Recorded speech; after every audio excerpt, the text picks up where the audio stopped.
Hey guys, what is up? It is Master Chef Jetlag here, wearing the chef's uniform for absolutely no reason, and this is not a cooking video. The recipe I seem to have mastered lately is of making completely uncontroversial statements and having the audience respond to them as controversial. One of the best ways to get offended, if you're watching this and you're looking for an excuse to hit the thumbs down button, throw a fit, and leave a bunch of angry comments, one of the best ways to get offended is to ignore what I've actually said and invent a totally different argument in your own mind and then respond angrily to that. Because then your sense of anger and offense is infinite rather than finite. It's also irrelevant rather than relevant. And this happened a great deal with the last video I made. I made a video talking about Patreon funding, talking about current concerns about Patreon exercising its power to censor the beneficiaries of its program. And I did not mention Sargon of Akkad even once. It wasn't about Sargon of Akkad. Slew of comments writing in, defending Sargon of Akkad and accusing me of misrepresenting what happened to Sargon of Akkad. Was not mentioned in the video. Quite a few comments reacting to that, stating that I was misrepresenting the problem of what percentage of your income is collected by Patreon. Was not mentioned in the video.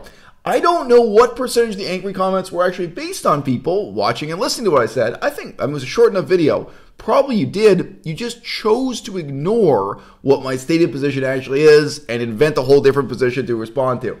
So here we go. We're going to try to keep this real lucid, real simple, real direct, and real honest. If I were the director of Patreon, if I were the CEO of Patreon, or if I were sitting on their Community Standards Council, basically their censorship committee, I would kick off Sargon of Akkad. Yes, I would. I would kick off Milo Yiannopoulos. And I know many examples of people who are much more clearly and genuinely white supremacists, racist, nationalists, etc. People who are further to the right or closer to fascism, what have you, closer to violating national hate speech laws, that I would also get rid of. We live in a world that is ordered by censorship in ways visible and invisible all the time. When you go to the grocery store, do you see pornography for sale? Probably not.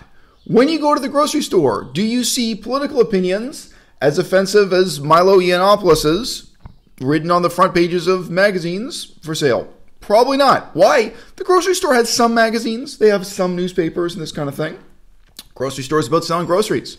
They're not about supporting free speech at the expense of the comfort and convenience of their customers. My girlfriend and I, just a couple days ago, went into a magazine shop here in Germany. And we were really surprised the way they had it set up. The children's magazines and the pornography magazines were so close together that you actually couldn't stand and look at the children's magazines without seeing the pornography. I'm not making an absolute claim that pornography shouldn't exist. In general, I think pornography should exist. But the organization of our society relies, the main form of censorship, are private, for-profit companies like the magazine store and the grocery store making the decision about what they are and are not going to expose their audience to, expose their customers to. And that's what Patreon is doing. It is no doubt true that Patreon was looking for any excuse to kick Sargon of Akkad off the platform. Guess what? I agree with them. Did they find an excuse? Yes.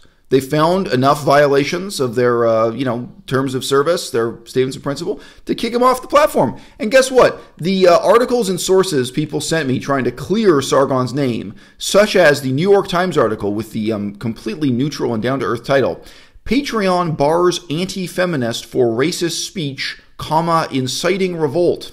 This gives you a sense of just how staunchly anti-Sargon of Akkad this article from the New York Times is. This was sent to me as vindicating Sargon of Akkad and as proving how wrong I am in my support for Patreon. Now look, let's talk about what my support for Patreon is real quick.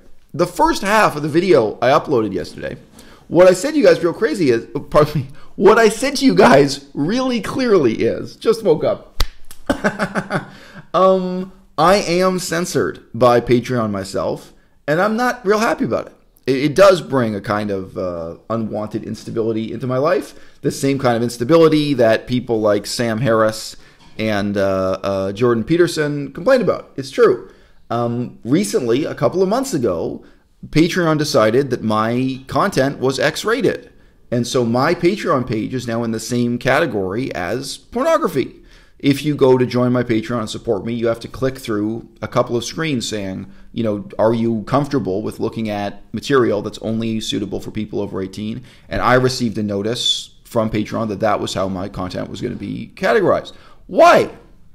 Amazingly, it's just because the specific video that triggered this action on their part was a video that had the word cocaine in the title, but it's actually against cocaine. I'm not in favor of cocaine use. I have several videos on this channel harshly condemning the use of cocaine. Normally it comes up as a kind of allegory for other things. It's not really that I talk about cocaine as an end in itself, but normally in parallel to other kind of ethical questions and questions of self-discipline, I ask, well, would you make the same excuses for using cocaine that you make for eating bacon and this kind of thing? It comes up pretty often on this channel. I had a video that mentioned cocaine. It is possible they also went through and looked at the videos that have advice about dating, relationships, and sexuality in the title.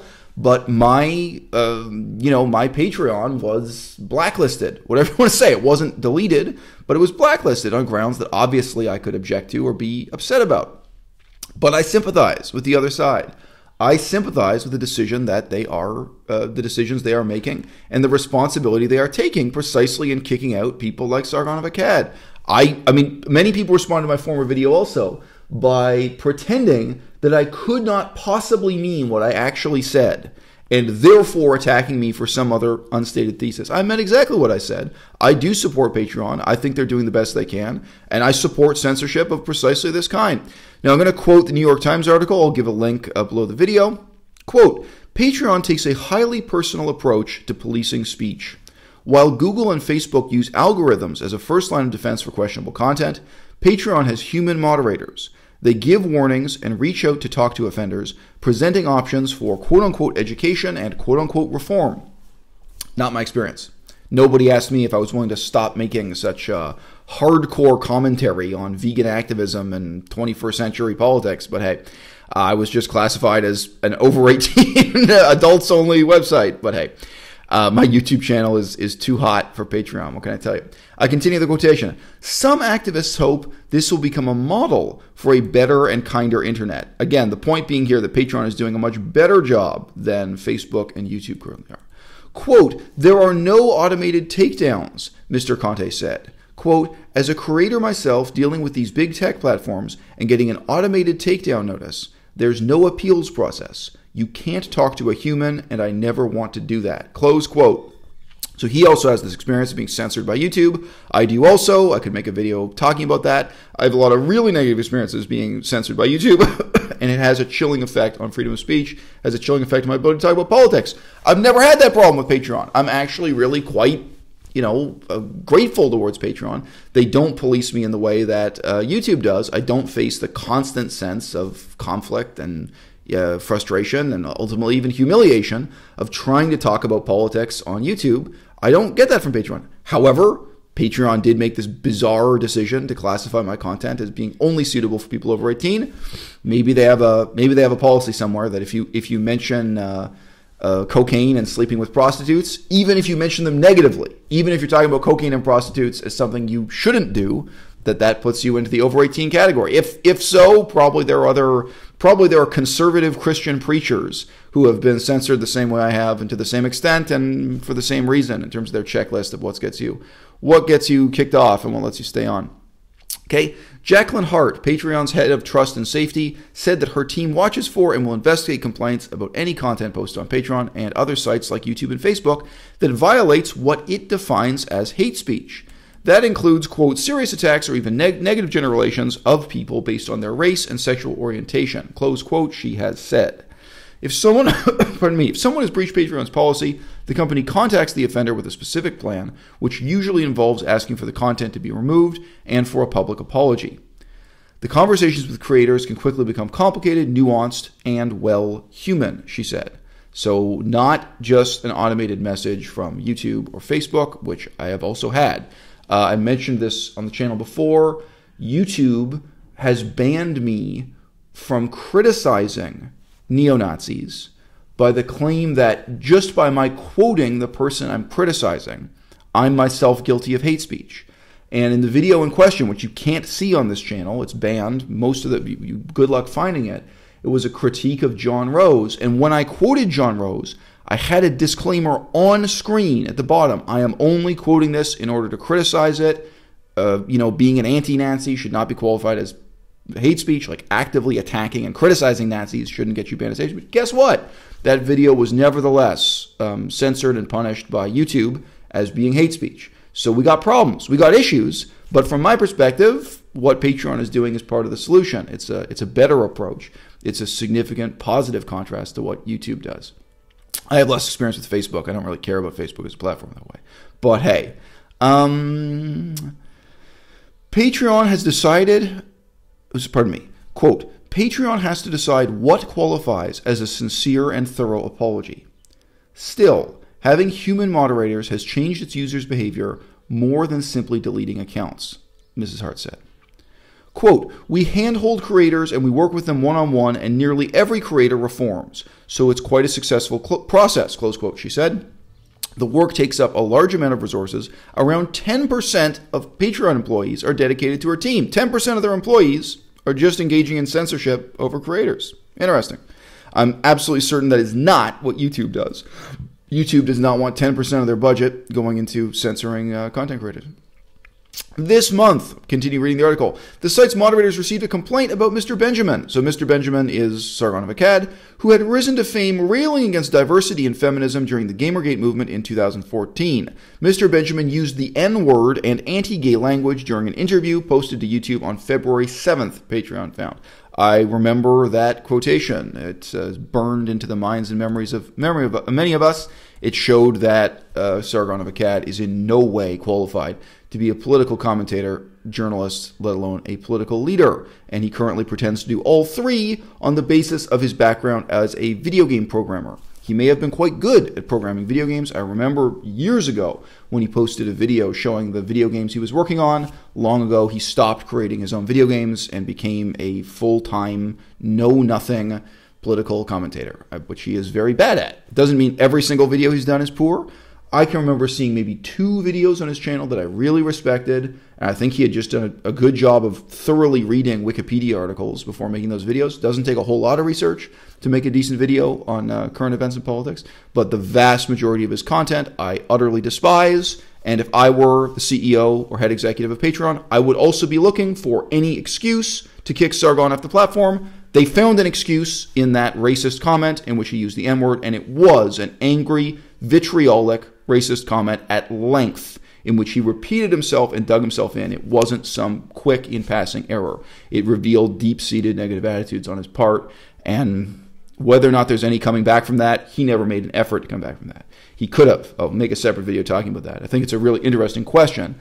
If your problem is, in terms of public perception, that you're perceived as a racist and you feel you're not a racist, why don't you come out and positively state what your view of the future of society is? If you actually positively like black people and want black people to be an important part of the society you live in, come out and say that. Come out and rep your set. Don't make racist statements and then hide in the shadows saying, oh, well, you just ever so slightly misquoted me, and how technically do you find racism, and so on. The kind of evasive and dishonest tactics he engaged in, and that other softcore racists engage in here on YouTube all the time. He is not merely being judged in terms of guilt by association.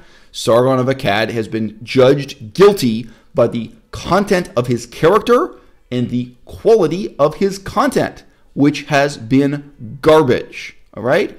I totally believe that he has only been racist and offensive due to a lack of other quality content to offer his audience. I totally believe he has been provocative merely for the sake of being provocative, having no other grand design or political goal other than to get attention and be a fame whore. Guess what? Bottom line is he was put in the same category as Milo Yiannopoulos, a category he completely deserves to be in, and both Sargon and Milo Yiannopoulos were kicked off of Patreon. I would make the same decision myself if I were the head of Patreon. I would not make the decision to classify this YouTube channel you're watching right now as pornography. Somewhat surreal, but that's how they wrote the rules, and that's how all of us play by them. If you want to have the benefits of doing fundraising on Patreon as a website. On December 6th, the company told Mr. Benjamin is Sargon of Akkad, The company told Mr. Benjamin that it would freeze his account and that he could appeal. Mr. Benjamin objected because he said the video in question should not fall under Patreon's rules because it was on YouTube, close quote. Complete nonsense. Most of the defenders seem to think that Patreon has no right to judge who you are politically and what you're doing, that they have no right to judge whether or not you're entitled to use Patreon as a website on the basis of statements you make outside of Patreon. Those are not the rules of the game we play. They're not. If you are running for mayor, if you are a politician in a small town running for mayor, it doesn't matter if you made a racist statement in a restaurant or if you made a racist statement on local community radio or if you made it in an interview to the newspaper. It doesn't matter if you made a racist statement to the security guard at the front gate of your house. If you are making intentional public statements, in this case, it wasn't even something he said privately. He didn't get into a fight with his ex-girlfriend and yell racist statements at her, something that happens. There have been people on YouTube who had this problem. They made racist statements in a totally personal, non-public, non-political context that they were just mad at their ex-girlfriend. Not the situation here. He was making contrived, normally scripted political statements on YouTube. He is being judged for that. He is speaking very much in the same sense that, on politics, in the same sense that someone running for mayor is making scripted and semi-scripted, intentional political statements, and he is being judged for those statements. That's what we all got to judge him for, and the team at Patreon judged him the same way. There is absolutely no reason why they'd only judge you for what you said within Patreon. If they did that, then the worst and most vile neo-Nazis, of whom there are many, and I've seen many examples kicked off of Patreon, the worst neo-Nazis could simply separate their lives and have some of their content on one platform, some on the other, and still do fundraising through Patreon. That's not what they want. So they judge you by what you say publicly, whether or not it's on their website, whether or not it's on YouTube, Facebook, or anywhere else. Okay. But he did get the right to appeal.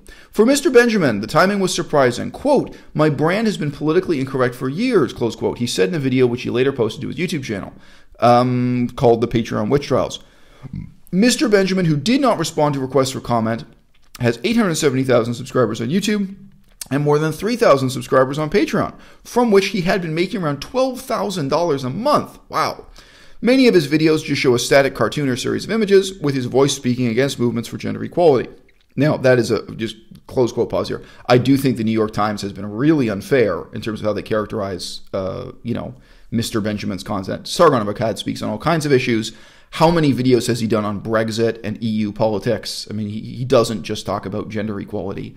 Anyway, that is really unfair. He became a general political commentary channel. I can remember him commenting on the politics of Cuba and Venezuela. I mean, he's covered a lot of content, and he does deserve credit for that. He deserves to be described by a journalist in the New York Times with more accuracy, objectivity, and fairness than that. So I'm not a fan of this New York Times article either. But nevertheless, I continue, quote, "More recently, Mr. Benjamin has moved from the fringe towards the heart of the new right. In October, he posted an hour-long interview with Steve Bannon, President Trump's former chief strategist. Mr. Benjamin did not respond to attempts to engage him in the reform process, Mrs. Hart said." So Mrs. Hart is a member of the censorship committee over at Patreon. Quote, quote, "His response to us when we told him about the reform process was to nitpick and say, quote within a quote, 'I was being anti-Nazi,' close quote, Mrs. Hart said. Quote, 'You cannot say those words on our platform. It doesn't matter who you're directing them at.' His removal from Patreon immediately stirred up others on the site." So you can read the whole article if you want to. I am not going to go on any further. It closes with what I think is the utterly true, fair, reasonable, and accurate comment that most of these people who are reforming Patreon, most of the people who are quitting Patreon rather than reforming their content, rather than reforming their behavior in order to get in line with the, to my mind, very reasonable demands from the Patreon Censorship Committee, most of the people who are making grandiose gestures and leaving Patreon are doing so simply because they can, quote, "drum up support for your cause when there is some kind of public debacle of this kind." They're making a grandiose gesture out of what otherwise would seem like a kind of shameful retreat. I think most of these people, including Sam Harris and including Jordan Peterson, I think they are afraid to try to live up to the standards Patreon wants you to live up to. I think they are afraid to live up to the expectations of their audience and to actually deliver on the promises they committed to when they started their Patreon pages, respectively, including, most obviously, in Mr. Jordan Peterson's case, that he is terrified of actually having to live up to starting his own university, an unbelievable promise he made. And there were more details about exactly what that university was supposed to be, what kind of credential it was supposed to confer, so on and so forth.